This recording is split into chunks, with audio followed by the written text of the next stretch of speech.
Try to close. Okay. You see it on your side too. Yep, All all good. good. So here we are today with Nicki Pogue, having run Escape from Alcatraz last weekend. It's our inaugural club finish line files. I'm so excited to talk to you about this race. I can't believe it.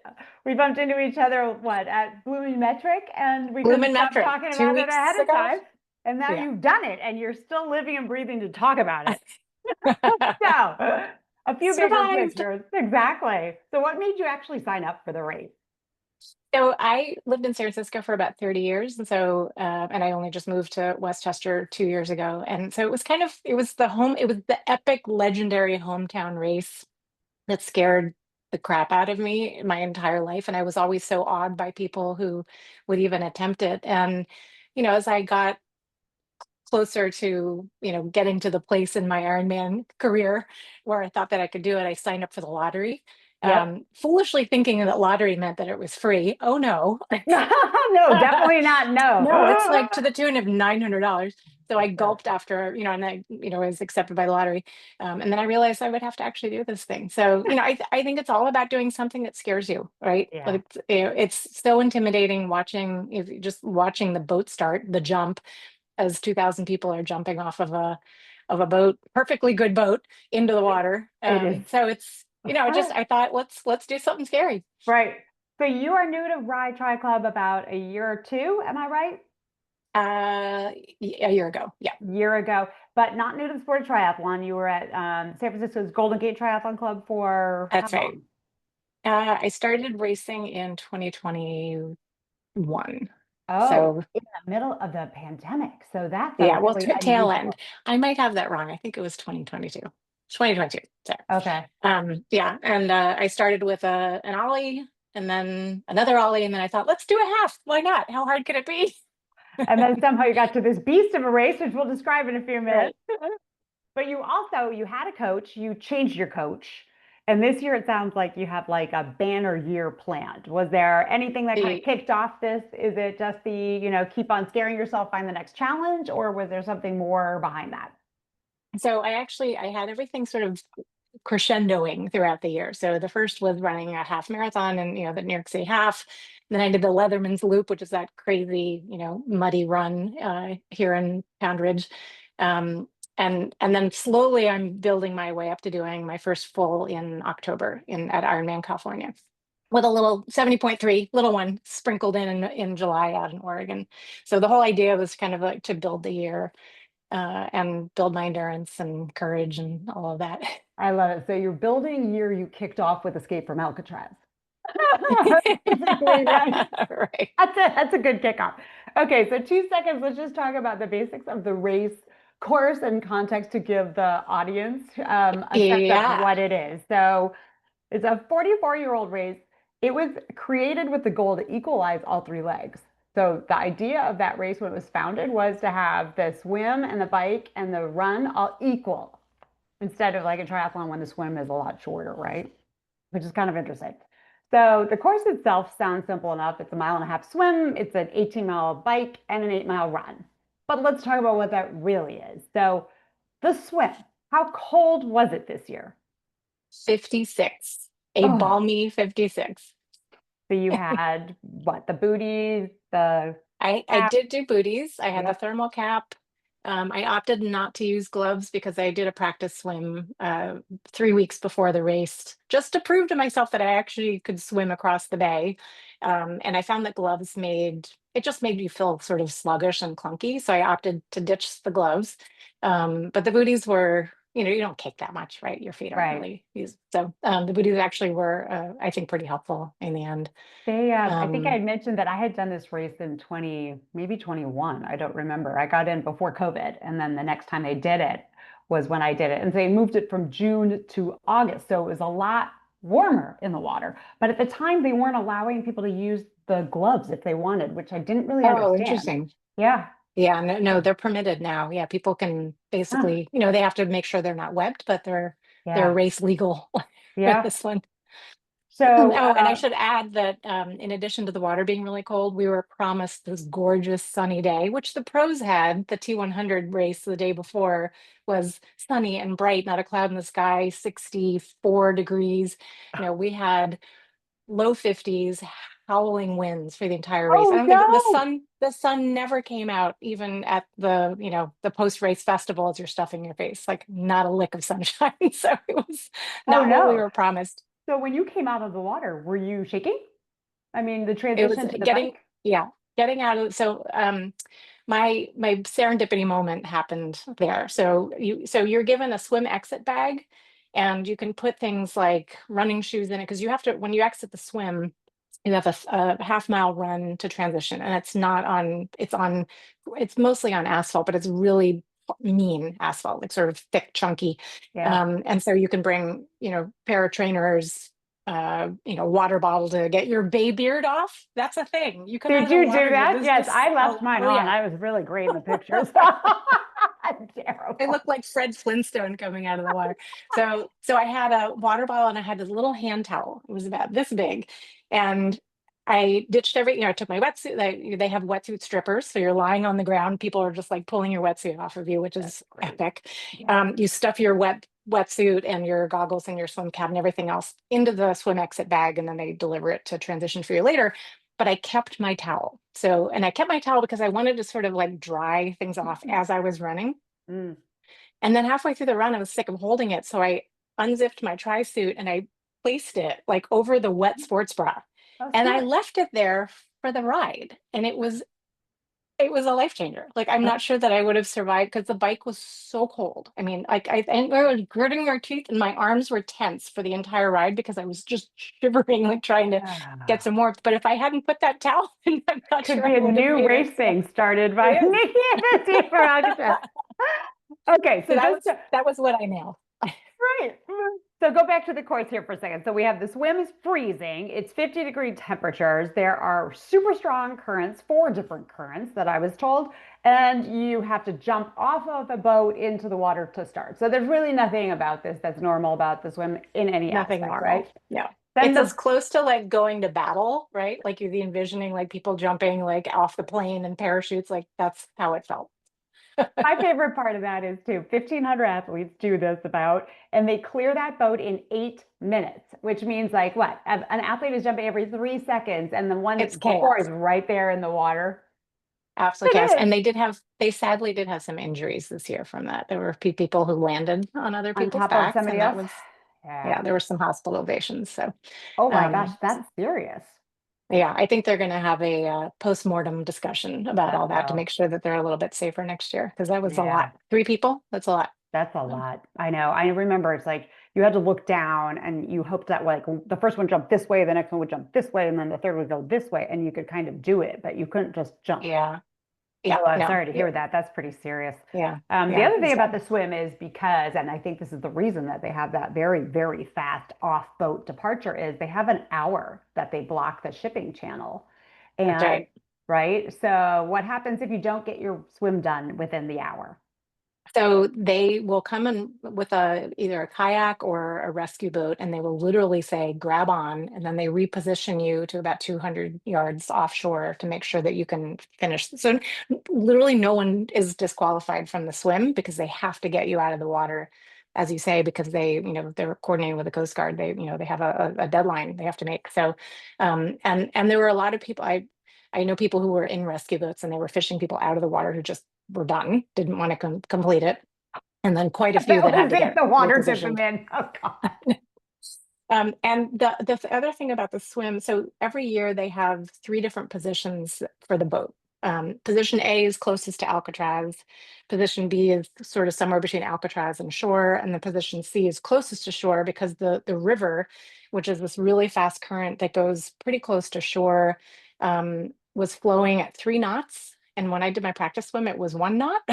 Oh, And that's last year it scary. was like 2.7 knots or something like that. So they And knew that if they went too close to Alcatraz, people would be swimming perpendicular across this river and they would have a lot more rescues. They would be, fetching people from the Golden Gate Bridge and like dragging them back. And so they opted to drop us off closer to shore. The the big swimmers were really disappointed by that. Those of us who do not love the swim, we're like, I mean, it doesn't change the distance of the swim, Right. but it makes it a little bit less challenging because you're going with the current. Now, the water was not calm. It was the choppiest water I've ever, and I lived in Hawaii. I used to do ocean swimming for fun. Oh my goodness. This was absolutely, it was like being a washing machine. You just could not get the metronome going on your stroke because it was almost as if waves were sort of coming at each other. And often when you would try to sight, you would sort of crocodile, and all you saw was a wave. There was no land to be seen. So I it was, even though they picked position C, I think it was smart and safe that they did so, because with those conditions plus the current, having to fight the current would have ended a lot of races pretty early, I think. I think I've heard this race described, the swim especially, as no matter how many participants there are, and there were like 1,500 this year, that you feel like you're the only one in the swim because you can't see Oh yeah, anything around you. you It's can't so see. bizarre. No, Yeah, no. I Every think now and then you so. saw a kayak and you're like, I think I'm still on track. Right. I know there's so much about this race that's really about the swim, but there's still, the bike is hilly and has a lot of turns, has a beautiful view of Pacific Highway, right? 18 miles. The run is 8 miles. That feels more like 10 because it's trail, sand. And then at the end, I didn't even know about this, the sand ladder. How many steps is the sand ladder? 200, Yeah, 200 200 at steps. mile like 6 out of 8 at the end of this whole event. That's just so epic. Yeah. It's just hilarious. And the other thing And that they very strategically position a photographer at the top of at the the top. sand ladder for It's you. so nice. There's a rope, right? And it just seems like everybody kind of is walking it up. I mean, a There's few a lot of, people, yeah, but really, people right? are, no one's running. Nobody's Literally really no one running ran by that that thing. time. It's just like, and there's not a lot of chit chat either, if I remember correctly. It was like, um, the other thing that I think is really unique to this race is that there are like multiple transitions. Like you mentioned, the opportunity to transition coming out of the water, so you could put shoes there and towels and all of that. And then you have your typical transitions in a triathlon, but you also have sort of your transitions ahead of time to get to the race. So, like, how early did transition open to get to the main transition point where you ended? So I believe transition opened at 4:15. Um, 4:15. and and they advised us, so the last shuttle that leaves the transition area to take you on a bus to To the the San Francisco ferry. Bell, which is You're the right. boat, which is like a good mile away, Yeah. left at 5:15. So they 5:15. basically said, do not be in line at 5:15 to catch that shuttle, because if we don't have room for you, you have to get there Miss on your the own, race. Yeah, and we will exactly. leave you on shore. Yeah. So so I got to transition at 4:15, was in line by 4:45, and sadly their shuttle system was not like clockwork, and we sat in line for 35 minutes Oh, waiting for our God. shuttle. I do Um, have to say though, I think those transitions, especially that like get to the first transition, have your bag for the second, which is the only thing they let you take on the ferry, right? yeah. So you're in Well, the you can't take transition, anything on the ferry. nothing on the You're ferry at ditching, all. yeah, But because yeah, you once have you get somewhere else to, to put the bag, right? right, once you But get to the ferry, everything comes off, goes into that bag, and you just have your wetsuit, goggle, and cap. don't you think that that's such a part of the race? Because that's a lot of time when you think about it, right? Like you're on a bus, first of all, with all the people going to your same race. But I think it seems like you can have something on the bus. Then you get to the ferry, and then like if you had food or like they don't let you bring anything on. So now everyone's on the ferry. What time did you say that left? 6:30? 6 o'clock. 6 o'clock 6 o'clock. ferry. And the race started at 7:15, right? Seven. 7. Seven. So So you have you're an hour to on kill, of the just like ferry with watching all your the watch. athletes. Okay, Right, 53 more minutes, right. 44 more. Like this really can do a number on your mindset while you're just sitting there. Like you have people, you're hearing the stories. Like I remember hearing a story about a guy who's gone, I don't know, he does this all the time, no wetsuit. Like he's a local and he just jumps in and it's just like when I'm like the first time and you're sitting there wondering how you're going to get through the swim or what's going to happen and you hear these stories like, okay, so Yeah, just it's a lot of sitting around. right. So, A so lot of one sitting around. last description, and then we're going to get to your race. So, 1,500 athletes ran it this year. 72-year-old female was the oldest, and 82-year-old male. And the times ranged from 2 hours and 9 minutes to 6 hours and 21 minutes. It's a beast of a race. And then we talked about the water and the survey. So now to your race day. So, how were you feeling when you actually got to the race day? Were you like I calm and have to say, because I'm so intimately familiar with every inch of this course, just from having lived in this town for 30-ish years, yeah, I was so fired up. Like normally I'm a nervous wreck, right? Like you sleep 20 minutes the night before. But because I knew what I was in for, there was very little, anxiety comes from like not having the information, right? Like yeah. the unknown is what makes her anxious. And obviously the swim. Like I've never jumped off a boat with an 8-foot drop and with 1,500 1,500 people. other people in 56 degrees and all those things. Yeah. But I'd done the swim, so like I had a sense of what I was in for. So I was really, really fired up for this one um, in a way that I can't really say I was for my 70.3s. I think also it's because you're not thinking of it as such a long day. Right. It'll take a lot out of you because it's such a challenging course, but Yeah. uh, like that you probably have the gas for it Yeah. and that it's going to be crazy. And it is. So, how did you prepare specifically for this race? Did you train differently in any way? I tried to get a lot of hills in, just because the bike is incredibly hilly and the run. I mean, I don't think I didn't I don't think I did enough hill running, honestly, for the variety of hills that we had to deal with and the variety of surfaces. Although my coach did say, like, look for gravel, look for dirt, look for lawn, because these are all Oh, the different surfaces that you're going to have to get used to.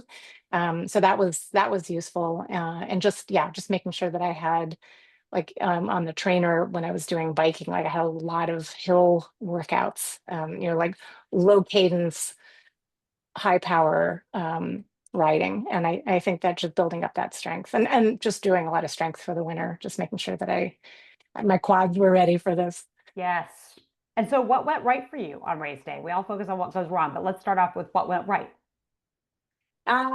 Nutrition went well. I think nutrition I nailed, because and what made it tricky was this is a course that does not allow you to bring gels, in gel form onto the course because you're largely inside either national or Mm, state parks. The Presidio was a national park, and so they're very concerned. They didn't. It's not so much that they thought people would toss their gel packs. It's the little flip tabs at the top that invariably like come um, off, and then you're like, what am I going to do with this?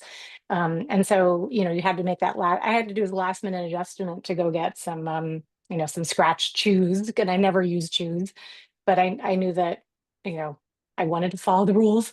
But all of that worked out really well. I feel like I was well hydrated, even though I was traveling, by plane, which always dehydrates the yeah, hell out of you. So like, just, I feel like I really got, like, I never had any stomach issues. Like I never bonked. Everything felt really good. that's awesome. And like I said, the like staying warm was probably because I get cold very easily, and so staying warm was a big challenge. So between having my magic towel, and I had hand warmers. Like you can't believe how many hand warmers I had. I had Did them you use them? yep, I had them in my gloves, in transition. I stuck them in my gloves in transition. I snuck them in front of or under between my toe cover and my bike shoe. Just like Then I skiing. had yeah, and then I had like the full foot version of the foot warmer in my shoe, and then I had two extras in case I wanted them, for the bike ride. And so I grabbed a whole bunch of them, just shoved them in my back pockets, and between all of that, I was actually, I wouldn't say it was comfortable, but it helped. It helped a lot. So It's really a lot to warm up from a 56 degree when you're not sunny and you don't really have a moment to just sit there and kind of warm up right. before you get on a bike and with and the wind. wind Yep. the wind That's what made does it it is really, the like, I can para. I can do I can do 56 degrees and then hop on a bike if it's sunny and not windy, but the wind was just like, you can see in the finish line the flags are going like this. So it was pretty rough. All right. So what's one thing that you do differently next time? um I would say run in your booties. I ran in my trainers from to T1, and I lost a lot of time. I mean, Just I should have changing. just yeah, I should have just, like, I trusted the adrenaline would get me through a half mile run essentially in bare feet. Because I that my T1 transition is abominable. I mean, it's just like many digits. So I looked I at them, lost but a they're long as a half mile. Like they could be 20-minute transit T1. It's really long. yeah, and and you're waiting in line for the wetsuit stripper, and you're also a little bit in shock from like what you just accomplished, in a way that I think no other swim has ever done. So I think a lot of people were just walking. They were just like, "Oof, get my head back in the game." But I think I lost a lot of time just sitting down, putting on my shoes, tying shoe, all those Yeah. things. Don't do that. So the swim is like the infamous part of this. How did it actually go for you as far as what you wanted? And were the currents as fast as you expected them to be The relative to that currents were practice? insane. Oh my God. So my practice swim was an hour and 5 minutes. I did this in 36. So it just gives you a Whoa. taste of we were absolutely flying. You can't feel that you're flying. You can't tell that you're flying, but all of a sudden the beach is right there. And it's a blessing because I'm not sure that I would have wanted to be out in that washing machine for as long as my practice swim had been. Um so yeah, so it felt fast and I finished it, yeah, in 36 minutes and was really Wow. pleased that That's huge. That's great. that I was like, all right, let's get the rest of this done with. That's right. So if what was there a moment anywhere that you felt like you really had to dig deep? Was it the swim and getting done and then Yeah, it and it was after the that? swim. It was so there's a very you had a lot of coaching on sighting because since the river is carrying you this way, you want to be going across the river and moving forward at all times. So you're supposed to be swimming towards shore here knowing that the current is going to carry you there. So all of the things that I learned in sighting went out the window because I couldn't see anything. Not I to mention know. it was also really foggy. And so, there are really tall buildings. There are like five different sighting points along the way. Like one is the Fontana Towers and one is the silo. Like you couldn't see them. I They weren't really there. think that they need to have like A, B, C, D, E or like arrows with yellow balloons. I couldn't like just Right. vision is enough of an issue, right? You're going to see Right. your watch or to see the towers you're swimming to. Yeah. I think And that is and a there are no tricky thing. buoys. Yes, There are right. no buoys. So you are sighting just on land that you can't see. So that made it really challenging. And I feel like I drank half the Pacific Ocean too. Like there were a lot of like waves hitting me in the face. And it's like, is that electrolytes? Does that count? Does it count? Does that help you? Was there a moment that made you laugh, cry, or totally reset in this beast of a day? So you mentioned the 82-year-old. His name is Ed Blumenstock, and he is a challenged athlete. He 7 years ago was in a motorcycle accident and he lost his right leg. Oh my. And I saw him on the run at about I think mile 3. And so of course everybody gets their age written on their calf, so for all to see. But here I'm running up to Ed and he's got 82 written on his calf and he has, his prosthetic. And I ran with him for a while and I was like, I can't count the ways that you are amazing. I mean, you're out It's here and so you're heartwarming. 82. Like how many Where, 82-year-olds with two legs do you know who yeah, could pull this off? So wait, where did you see him on the run, by the way, before the slant? I mean, he's running on sand with his prosthetic too. I yeah, mean, oh up yeah, and no, down. absolutely all of it. Yeah. Yeah, it was near the warming hut just before you're about to climb the wooden stairs. Not the Uh-huh. sand ladder, but the Yeah, actual wooden stairs. the beginning. And he's just cheerful and funny and it's just like if I can't do it at my age with all my limbs, we got a problem. So it was really inspiring and he was such a sweetheart. So that it was really just a neat moment. That is a neat moment. Did you see a lot of your old Golden Gate Triathlon Club Oh my buddies God, out we there? dominated. Did you? Because it's a big club, you said. Yeah, yeah, there's about 500, well, at least in the Slack channel, there's 500 members. I don't know how many are like fully active, but I think we had about 80 racers. And so, you'd see all the different years of the kits, because the kit changes Oh every year. yeah. So, I think and it's our, such a fun race for going with a group too, because it's out and back on everything. Like you swim, yeah, you you don't see see, each but other like on all the the bike time. and the run, like you see a lot of each other. Yeah, Yeah, that's really yeah. And fun. even if you don't know each other very well, like you see the kit and it's just, Yeah, it's a nice extra boost of familiarity and you got this. And yeah. so. So what was your post-race celebration? So both my boys were at the finish line, which is the first. They've never been able to come to a triathlon, and I've done like 5 halves because they didn't want to. Who wants to spectate any kind of a triathlon. I wasn't going to make them fly with me for this. So because they live in San Francisco, they came to the finish line, and I Oh, just how fell apart when I great. saw them because they know what it's like. They know how much I train. They know how hard I work, and um, Oh, I think they have yeah. a taste of like what it took out of me. So, and then after that, we went home and went to our favorite little local watering hole, a greasy spoon, and had the best chicken and waffles I've ever had. And then I power napped for like an hour. It was fantastic. Sounds like a perfect day to me. If you could bottle one feeling from this race and pass it on to the club, what would it be? Embrace scary, honestly. Like it is. This is something I never thought I was capable of. And I sort of looked at it from a distance and admired the hell out of everybody who ever attempted it. Never thought I could do it. And then, I mean, literally, as I was throwing my name into the lottery, I thought, please don't pick me. Um, and then and then you realize like I'm gonna have to do this and I'm gonna train for it and and so just this when you put your mind to something, it's just incredible what we can accomplish and that feeling that you get at the finish line. Obviously there's so much anticipation and anxiety and all of that, but like you get out the other side and it's I don't know that there's a better feeling in the world. And you're not like swimming is not your first discipline that you No, threw. I used to I was fake picking up on headaches. that. When I was getting swim, I had to swim in a lake. I did swim lessons in a lake when I was 5, and I told my mom every time, "Oh, I have such a headache. I can't go in the water." So I've You come a got long way. over that. Okay, here's the last question. It's the very telling. Would you do it again? The race. So I think I would. I think I would. I had a friend, the friend who had convinced me to do it because she's done it twice, was at the finish line. She was also everywhere. Like I saw her on the bike. I saw her, like she just froggered her way around San Francisco. And she said, "So we're gonna do it together next year." And I'm like, "You can't ask me this today. You have to let me wait like 24 hours at least." So but I think if I got in, I would probably do it again. San Francisco has such a special place in my heart, and this race has a camaraderie that I don't think exists in any other version of this sport because the course is so bananas that there's almost like a sense of humor that Yeah, carries all of you through it because you're on like you're I mean just the run is just going through a World War II tunnel that's like 4 foot I clearance. know. It's more like a challenge than a triathlon, right? But it is sort Yeah, of a right. triathlon at its base, so it is such a different thing. I agree with you.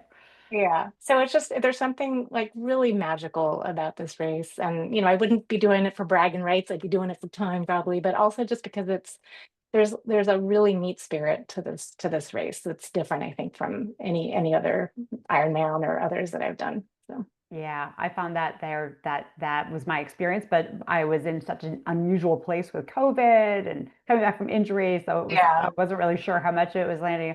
But it is a very expensive race. I do have visions of how great it would be if we could get a group from Rye Tri or East Coast, West Coast Yeah. kind of rivalry, and And we you'll could get one of go. these. There you go, beautiful. Wait, it's not in focus. Oh, there you And next year will be its 45th year, so go. that's a big deal.